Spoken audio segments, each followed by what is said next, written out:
지금 저희는 지금 사순절 이 다섯째 주일을 보내고 있습니다. 금방 우리 마지막에도 십자가에 대한 찬양, 또 지금도 우리 십자가의 보혈에 대한 찬양을 했는데요. 참 이 십자가를 생각할 때마다 우리 예수님의 그 사랑과 희생에 대해서 다시 한번 생각하게 되죠. 근데 예수님께서 하나님께서 우리에게 주신 그 사랑에 대해서 우리가 이 너무 크면요 실감이 안 나요. 그렇죠? 여러분 우리 어떤 금액도의 액수도요 어느 정도 돼야 실감이 나지 너무 많으면 실감이 안 난 것처럼 하나님의 사랑도 너무나도 큰데 이 값없이 주는 사랑이 너무 크니까 값없이 주는 거지 값싼 그 은혜가 아니거든요. 그래서 예수님께서 이 하나님의 이 사랑이 어떠한 것인지를 우리가 종종 많이 들었습니다만 이 잃어버린 아들에 대한 비유를 통해서 말씀하신 거예요. 너희들이 지금 아버지의 사랑, 하나님 아버지의 사랑이 어떠한 것인지를 이 너무 크면 무감각해지니까 그래서 한 아버지의 비유를 통해서 우리에게 전해주고 있습니다. 이 자식을 사랑하는 마음이 부모 모두의 공통적인 예정이겠지만 우리 의식 속에는 어머니가 조금 더 가까운 것 같아요. 그래서 모성애가 위대하다는 말을 참 많이 하죠.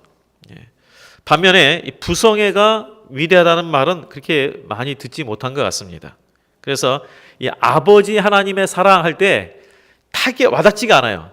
그냥 어머니 사랑하면 좀 뭔가 마음에 와닿는데 아버지 사랑하면 좀 멀리 느껴지는 것 같죠. 그래서 이제 선교학을 공부하신 분들은 이 회에 나가서 보면 그 나라 사람들의 그 문화를 보고 이 아버지 이미지가 아주 안 좋은 곳에서는요 하나님 아버지 사랑 그렇지 않고 그 옆에다 가로를 쳐놓고 그래요. 하나님 아버지 해놓고 여기다가 옛날에 한번 말씀드렸죠. 외삼촌이 그렇게 좋대요. 그러니까 하나님 외삼촌의 사랑 이렇게 하면은 마음에 와닿는 거예요. 그리고 그런 땅에는 뭐가 있냐면 하나님의 어린 양을 보라. 그러면 어린 양이라는 것을 보질 않았어요. 정말 이 귀한 것이 그곳에는 돼지래요. 그러니까 그렇게 하면 안 되니까 하나님의 어린 돼지를 보라 그러면 이해가 된대요. 그러니까 오늘 주님도요 우리에게 이 아버지의 사랑에 대해서 이야기하면서 우리가 도대체 이 하나님 아버지의 크신 사랑이 어떤지를 잘 모르니까 오늘 이렇게 말씀을 한 거예요. 올해 이 좋은 영화가 하나 상영된답니다. 저 영화 소개하려는 게 아니고 Thank You Daddy라는 그 영화가 4월 달에 상영이 된다는데 그게 뭐냐면 예전에 우리 팀 호잇 부자의 이야기가 있었습니다. 그 첫 태어날 때 탯줄이 목에 걸려가지고 태어났는데 그래서 이제 전신마비, 경련성 전신마비가 걸리고 뇌성마비로 태어났잖아요. 몸을 움직이지 못하는데 그 아버지가 그 아이가 달리고 싶다는 달릴 때만 움직여서 달리는 그것만 보면 본인이 살 것 같으니까 그래서 그 아이를 위해서 일생 동안 자전거를 타고 뛰고 이렇게 하잖아요. 지금 연세가 보니까 아버지가 70이 되고 아들이 한 40 후반이더라고요. 근데 지금도 뛰고 있어요. 이번이 아메리카 동서가 6,400km인데 6,400km를 그 다 큰 아이라면 이상하네요. 이제 아들을 태우고 자전거로 뛰어서 6,400km를 갔어요. 봐요. 너무 크니까 감이 안 오잖아요. 여기서 신대동까지 막 그 자녀 막 데리고 막 뛰었다 그러면 와 그럴 텐데 6,400km니까 감이 안 오시죠. 예. 자, 그래서 이 아버지의 사랑이 무엇인지를 보여준 한 모델이 됐는데 본문에서 이런 이해할 수 없는 그 아버지의 사랑을 오늘 본문에 말씀해주고 있어요.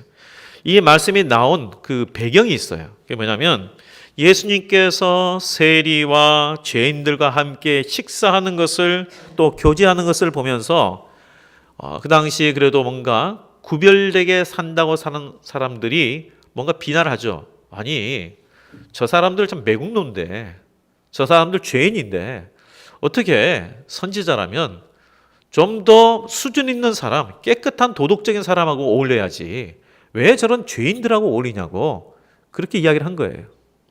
그럴 때 예수님께서 비유를 하신 것이 잃어버린 양에 대한 비유와 그리고 잃어버린 동전에 대한 비유를 하시면서 이거 찾지 않겠느냐 그러면서 마지막으로 이제 이번에 잃어버린 아들에 대한 비유를 하셨는데 우리가 보통 잃어버린 아들에 대한 비유지만 그 원래의 초점은 아버지 하나님의 사랑이에요. 자, 그래서 우리 내용은 너무나 많이 들어서 잘 아시죠? 간단하게 요약을 하면, 내용을 다시 한번 요약하면, 둘째 아들이 나에게 주어질 유산을 미리 달라 해가지고 안 주는 것을 억지로 조르고 졸라가지고, 그래가지고 이제 머나먼 타국을 갔습니다. 자, 머나먼 곳으로 갔어요. 오늘 본문에 보면 머나먼 곳으로 갔다고 되어 있습니다. 먼 나라에. 그런데 더 정확한 표현은요, 먼 나라라는 표현보다는 아버지를 떠났다라는 표현이 더 정확해요. 이건 장소적인 그 거리가 문제가 아니라 마음의 거리의 문제예요. 여기에서 이 둘째의 비참함이 시작이 됩니다. 아버지를 떠난 순간부터, 아버지의 이 말씀에 불순종에 떠난 순간부터 비참함이 시작된 거예요. 우리에게서는 어떤 거냐? 어떤 말씀으로 우리에게는 연관이 되냐면요, 하나님과의 만남, 하나님과의 교제 가운데 우리가 살다가 하나님과의 교제가 끊길 때, 하나님과의 교제권이 끊길 때에 우리에게 비참함이 시작되는 거예요. 교회에 나왔어요. 그리고 봉사도 했어요. 그런데 하나님과의 교제가 끊기면 거기에서 우리의 비참함이 시작되는 거라니까요. 이건 거리의 문제가 아니에요. 관계의 문제예요. 그래서 결국은 아버지를 떠남으로 말미암아 그 삶이 어떤 비참함까지 갔느냐. 오늘 보니까 기근이 들어서, 그가 간 나라에 기근이 들어서 돼지 치는 자에게 가서 돼지 쥐염 열매를 먹고자 했는데 준 사람이 없다. 이런 기록이 있습니다. 자, 돼지를 키운다는 것, 우리의 입장에서 보면 뭐 돼지 키워서 수익 많지, 이 정도 생각할지 모르지만 유대 땅에서는, 그리고 이슬람권에서는 안 먹는 고기가 뭡니까? 돼지예요. 돼지를 불결하게 생각해요. 그래서 그 땅 안에서 돼지를 키우는 거 본인 사람들은 안 키워요. 불결하다고. 그런데 그걸 키웠다는 게 뭡니까? 그 문화권에서는 하찮게 여기고 불결하게 여기고 금지하는 것을 했다는 뜻이에요. 먹고 살기 위해서 지금까지 본인이 자랐을 때에 아버지로부터 그 문화권 안에서는 이거 불결한 거야, 이거는 안 되는 거야, 이 부분을 할 수밖에 없는 상황까지 떨어졌다는 거예요. 그래서 결국 그 상황에서 드디어 스스로 돌이켰다라는 말씀이 나오죠. 17절에 보면 이에 스스로 돌이켜 했습니다. 참 우리가 이 스스로 돌이키는 것이 참 중요한 것 같아요. 우리 하나님 아버지의 사랑, 십자가의 사랑도요, 우리가 스스로 돌이킬 때에 이것을 깨닫는 것 같아요. 아무리 이야기를 해도 이것이 우리 가운데 실감이 안 돼요. 스스로 돌이킨다는 게 뭐냐면 자신에 대해서 깨닫는 거예요. 자신에 대해서 깨닫는 거예요. 내가 얼마나 무능하고 얼마나 참 부족한 자인지를 깨달을 때에, 그때에 나 같은 죄인도 이렇게 사랑하셔서 은혜 받게 하셨구나, 내가 어떤 자인지를, 죄인인 것을 깨닫고, 그리고 내가 얼마나 부족한 자를 깨달을 때에서야 비로소 예수 그리스도의 사랑이 커진 거예요. 그래서 우리가 나 같은 죄인 살리신 할 때, 정말 내가 죄인이란 것을 깨닫는 사람은요, 나 같은 죄인 살리신 할 때마다 얼마나 감격이 오는지 몰라요. 근데 나 자신을 깨닫지 못하면 나 같은 죄인 할 때 내가 얼마나 큰 죄를 졌길래, 이렇게 나와요. 스스로 돌이켜라는 것은 내 자신에 대해서 깨달은 거예요. 내 자신에 대해서 깨닫는 거. 내가 얼마나 부족하고, 내가 뭐가 가지고 있고 내가 능력이 있다고 생각했는데 결국 어떤 한계 상황에 부딪혔을 때 내가 얼마나 무력한 사람인지, 얼마나 내가 부족하고 죄 많은 사람인지를 깨닫고 나서야 비로소 아버지께로 돌이키는 거예요. 그래서 스스로 돌이킴이 필요해요. 우리가 우리 자신이 우리 신앙생활 할 때에 이 부분이 반드시 필요해요. 이 스스로 돌이키고 내 자신을 바로 깨닫는 것 없이는 하나님의 사랑, 이 하나님의 은혜, 이 부분이 나에게 실감이 안 돼요. 그 참 우리가요, 머리하고, 우리가 보통 일반적으로 말할 때 머리하고 이 가슴과의 거리가 한 자밖에 안 되는데, 이 머리에서 가슴까지 오는 데는 일생 걸린 사람들도 있어요. 이 거리가. 여기에서 우리가 여기서 미국 가는데도 한 열 몇 시간이면 가는데, 이 머리에서 여기 오는데 한 4, 50cm밖에 안 되는 이 거리가 일생 간다니까요. 스스로 돌이켜야만 깨달을 수 있는 거예요. 자, 이 둘째 아들이 스스로 자신을 깨달은 거예요. 이야, 내가 이 한계 상황, 내가 가지고 있고 뭔가 있을 때는 내가 느끼지 못했는데 내가 잃어버리고 이제 내가 금지된 그것까지 해야 될 상황까지 오니까 야, 내가 얼마나 무능력하고 부족하고 죄인인지를 드디어 깨닫고 그래서 어떻게 합니까? 결정을 내리죠. 자, 이 말씀 가운데에 우리 같이 한번 읽어보도록 하겠습니다. 자, 17절에서 18절, 19절까지 같이 한번 20절까지 있네요. 좀 길지만 17절부터 20절까지 다시 한번 읽어보도록 하겠습니다. 자, 시작. 이에 스스로 돌이켜 이르되 내 아버지에게는 양식의 풍족한 품꾼이 얼마나 많은가? 나는 여기서 주려 죽는구나. 내가 일어나 아버지께 가서 이르기를 아버지, 내가 하늘과 아버지께 죄를 지었사오니 지금부터는 아버지의 아들이라 일컬음을 감당하지 못하겠나이다. 나를 품꾼의 하나로 보소서 하리라 하고 이에 일어나서 아버지께로 돌아가니라. 여기까지요. 자, 이거 보면 내가 하늘과 아버지께 죄를 지었습니다. 죄에 대해서 깨달은 거예요. 내가 얼마나 큰 죄인인지를 깨닫고 그 다음부터는 뭐냐면 이제까지는 아버지에게 달라고 그랬어요. 아버지 내게 줄 몫을 달라고 그랬어요. 근데 이제는 뭐라 그러냐면 아버지에게 달라는 존재가 아니라 아버지, 내가 아들이라는 그 존재 자체도 부족한 것을 깨닫는 것. 내가 그만을 감당할 만한 능력이 없습니다. 그리고 뭐라 그러냐면 아버지께로 돌아가니라. 아버지께로 돌아가니라. 고향으로 돌아가니라가 아니에요. 집으로 돌아가니라가 아니에요. 아버지께로 돌아가니라예요. 거리의 문제가 아니에요. 내가 멀리 있었기 때문에 이제 고향 근처로 가겠다는 게 아니라 아무리 가까이 있어도 아버지께로 돌이키는 마음이 없으면 안 되는 거잖아요. 여기서 중요한 것은 관계예요. 관계의 회복.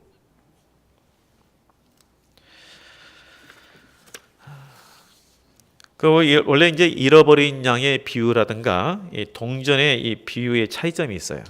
자, 잃어버린 양이라든가 동전의 비유에서 보면 잃어버린 것 때문에 밤새도록 찾아요. 양도 다른 99마리의 양을 내려놓고 한 마리를 찾아 헤매요. 그리고 동전도 막 집안을 다 청소하며 다 뒤져요. 그래서 찾아요. 그걸 기뻐해요. 그런데 이 아들에 대한 비유에서는 아버지가 사람을 보내서 찾았다라는 그런 내용이 안 나와요. 기다려요. 그것도 그냥 올 테면 와라 이런 기다림이 아니라 간절함으로 기다려요. 안타까움으로 기다려요. 왜 그럴까? 다른 쪽으로 이렇게 찾아 나섰는데 물론 이 아들이 뭐 건강하니까 올 수도 있고 하니까 뭐 안 찾을 수 있겠지만 딴 데 그렇게 찾아 나섰는데 왜 여기서는 찾지 않을까? 그것은 다른 잃어버린 것들에 대해서는요. 소유의 대상이에요. 그것은. 그러나 아들은 소유의 대상이 아니고 관계의 대상이에요. 그래서 마음을 돌이킴이 있어야만 관계가 회복이 되는 거예요. 그래서 기다려요. 오면 모든 것을 다 열어놓고 맞이할 만큼 그리고 간절한 기다리는 마음으로 있는 거예요. 어느 정도로 이 아버지가 간절함으로 기다리는지를 보여주고 있는 내용이 20절 말씀이 나오잖아요. 20절 말씀 제가 한번 읽겠습니다. 이에 일어나서 아버지께로 돌아가니라. 아직도 거리가 먼데 아버지가 그를 보고 측은히 여겨 달려가 목을 안고 입을 맞추니. 그랬어요. 자, 거리가 멀었다 그랬어요. 아직도 거리가 멀다. 그러니까 얼마나 기다렸는지 간절하게 기다렸는지 거리가 멀었다. 근데 기근이 심한 곳에서 제대로 먹지 못했으면 우리가 피골이 상접하다 그러죠. 빼싹 말랐을 거예요. 거기다가 옷은 얼마나 또 헤어졌겠어요. 옷도 헤어졌죠. 제대로 씻지도 못했으니까 막 여기에 때꾸정이 막 흐르고 그리고 머리도 제대로 못 감았으니 머리도 엉망이고 가까이 있어도 혹시 우리 아들이 맞으신가 이렇게 물어보지 않겠어요? 얼굴 뜯어보면서. 그런데 거리가 먼데 알아보고 달려 나왔다는 것은 아버지가 얼마나 사모하면서 간절하게 기다렸는지를 보여주고 있는 내용이에요.